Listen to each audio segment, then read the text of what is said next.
Hello दोस्तों, कैसे हैं आप सब। आज की वीडियो में हम पढ़ेंगे hence pyrrole synthesis.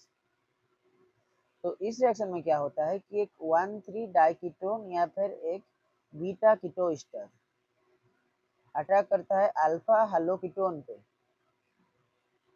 In presence of अमीन और बनता है एक पायरोल डेरिवेटिव। ठीक है, तो यहाँ देख सकते हो ये 1,3 डाइकीटोन है, 1 2 3। ठीक है, 1 और 3 पोजिशन पे कीटोन है, तो ये हो गया 1,3 डाइकीटोन। और यहाँ पर बीटा कीटो एस्टर, एक कीटोन है और एक ईस्टर ग्रुप है और दोनों आपस में बीट। उसके बाद ये है अल्फा हेलो कीटोन। कीटोन है, उसका जो ये अल्फा पोजीशन है उस पर एक हैलोजन लगा हुआ है जो कि क्लोरीन, ब्रोमीन या फिर आयोडीन हो सकता है। ठीक है, और ये वाला है हमारा अमीन। तो आप चाहें अमीन भी ले सकते हैं या फिर यूरिया, अमोनिया। ठीक है, कुछ भी आप चाहो ले सकते हो। इसकी वजह से हमारा ये पायरोल डेरिवेटिव का फॉर्मेशन होगा। तो अब इसका मैकेनिज्म देखते हैं। तो ये वाला मैंने लिया है 1,3 डाइकीटोन। तो ये जो दो कार्बन है ये है कार्बोनिल कार्बन। इनमें से किसी एक कार्बन पे ये हमारा जो अमीन है वो अटैक करेगा। इस पे अटैक करेगा जो कार्बन ज़्यादा इलेक्ट्रोफिलिक होगी। तो मान लेते हैं कि ये वाली कार्बन ज़्यादा इलेक्ट्रोफिलिक है, तो अमीन का जो नाइट्रोजन है वो यहाँ अटैक करेगा। तो उसके बाद क्या होगा, ये जो डबल बॉन्ड है ये ऑक्सीजन पे शिफ्ट होगी, O- होगी। ठीक है, NH2+ और ये O-।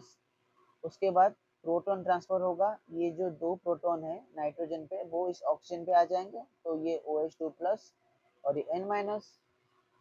उसके बाद ये नेगेटिव चार्ज यहाँ आएगा, डबल बॉन्ड बनाएगा और ये वाटर को निकाल देगा। तो बन गया हमारा इमीन। अगले स्टेप में टोटोमराइजेशन होगा।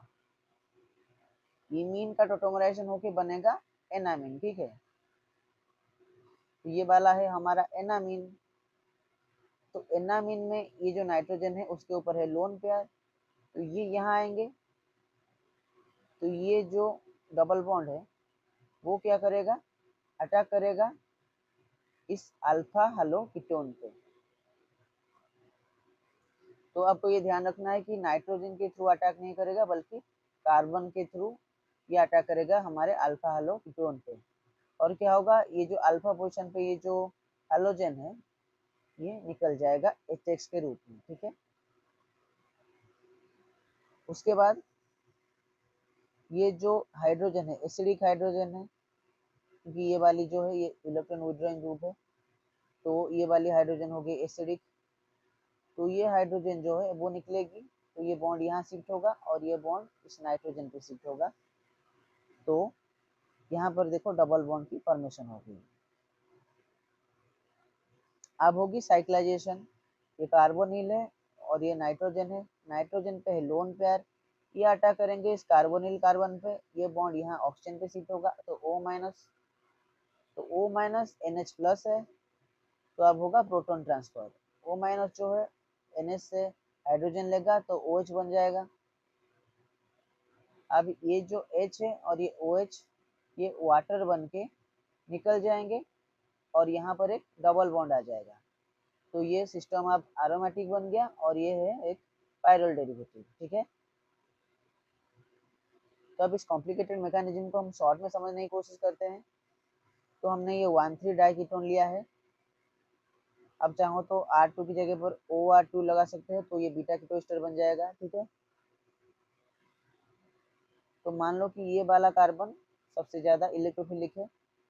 जब हमारी अमीन जो है इस पे अटैक करेगी तो ये सीधे इमीन बनाएगी पहले स्टेप में।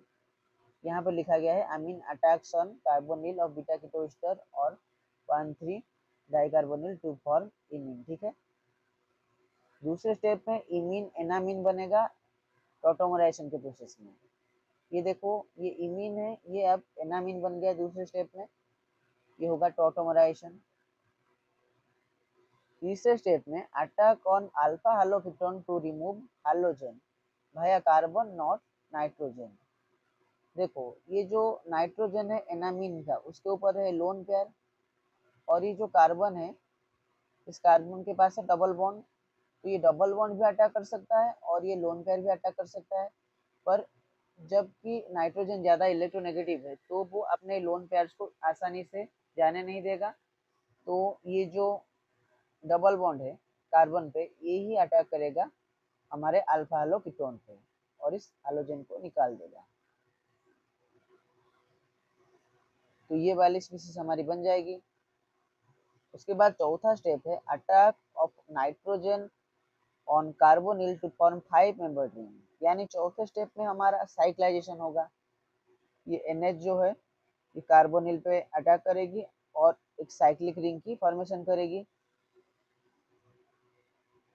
अब देखो यहाँ पर नाइट्रोजन पे लोन पेयर है, यहाँ पर एक डबल बॉन्ड है, तो अगर यहाँ पे एक डबल बॉन्ड आ जाएगा तो ये सिस्टम पूरा एरोमेटिक हो जाएगा।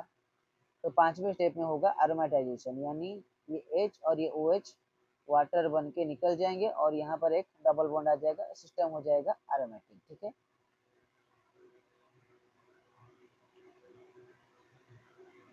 तो एग्जाम में क्वेश्चंस को जल्दी जल्दी करने के लिए ट्रिक समझते हैं। तो सबसे पहले अल्फा डाइकीटोन है और ये अल्फा हेलोकीटोन है। ठीक है, ये जो पोजीशन है most reactive position alpha diketone की और ये मोस्ट रिएक्टिव पोजीशन अल्फा हेलोकीटोन की। इन दोनों को आपको क्या करना है, जॉइंट कर देना है सबसे पहले। ठीक है, ये बन गया। तो पिंक कलर से मैंने दिखाया है, मैंने जिन पॉइंट्स को जॉइंट किया है। जॉइंट करने से क्या होगा, ये हाइड्रोजन जो है वो निकल जाएगा। उसके बाद ये जो दो C डबल बॉन्ड O है, ठीक है, कार्बोनिल है और ये है NH2, तो ये दोनों कार्बोनिल के साथ ये NH2 जो है वो रिएक्ट करेगा। तो अब ये मान सकते हैं कि ये नाइट्रोजन का लोन पेयर इस कार्बोनिल पे अटैक किया और इस कार्बोनिल पे भी अटैक किया साइमल्टेनियसली। इसकी वजह से यहाँ पर दो OH बन गए। ठीक है, उसके बाद क्या हुआ, दो हाइड्रोजन जो है वो दोनों साइड से दो OH को लेके निकल गए वाटर बन के। तो क्या हुआ, दो डबल बॉन्ड्स की फॉर्मेशन हुई। ठीक है, तो शॉर्ट में आप ऐसे भी इसको देख सकते हैं। तो कुछ एग्जांपल्स देखते हैं। तो ये देखो एग्जांपल नंबर 1, ये है हमारा अल्फा हाइड्रोकीटोन और ये है 1,3 डाइकीटोन। ये है सबसे रिएक्टिव पोजीशन 1,3 डाइकीटोन की, ये है सबसे रिएक्टिव पोजीशन अल्फा हाइड्रोकीटोन की। ठीक है, तो पिंक कलर से मैंने इसको डिनोट किया है। तो हम क्या करेंगे, पहले स्टेप में इन दोनों को जॉइन करेंगे, जैसे कि मैंने यहाँ पर किया है, देखो जॉइन कर दिया है।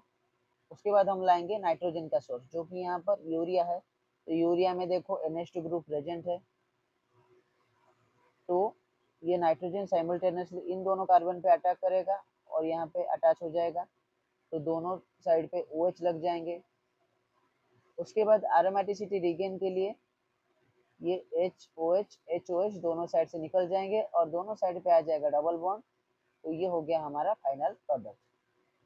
और हाँ, ये जो CONH2 ग्रुप है इसको हम हाइड्रोलिसिस करके रिमूव कर देंगे, जिसकी वजह से यहाँ पर NH आ जाएगा। ठीक है, उसके बाद अगला एग्जाम्पल, ये देखो ये वाला है हमारा 1,3 डाइकीटोन, ये है अल्फा हाइड्रोकीटोन। तो जो दोनों के जो मोस्ट रिएक्टिव पोजिशन है, ठीक है, ग्रीन में यहाँ पर देखो डिनोट किया है, इसको मैंने यहाँ पर कनेक्ट कर दिया है। ठीक है, ये कनेक्ट हो गए। उसके बाद नाइट्रोजन आएगा, कहाँ से आएगा, यहाँ पर CH3NH2 प्राइमरी अमीन दिया गया है। तो ये साइमल्टेनियसली इन दोनों कार्बन पे अटैक करेगा, OH आ जाएंगे। उसके बाद वाटर निकलेगा दोनों साइड से और दोनों साइड पे आ जाएंगे डबल बॉन्ड। और यहाँ पर जो नाइट्रोजन पे जो मिथाइल ग्रुप है वो रिमूव नहीं होगा। ठीक है, क्योंकि इसको हाइड्रोलिसिस से रिमूव नहीं किया जा सकता। ठीक है, आज के वीडियो में बस इतना ही, मिलेंगे अगले वीडियो में।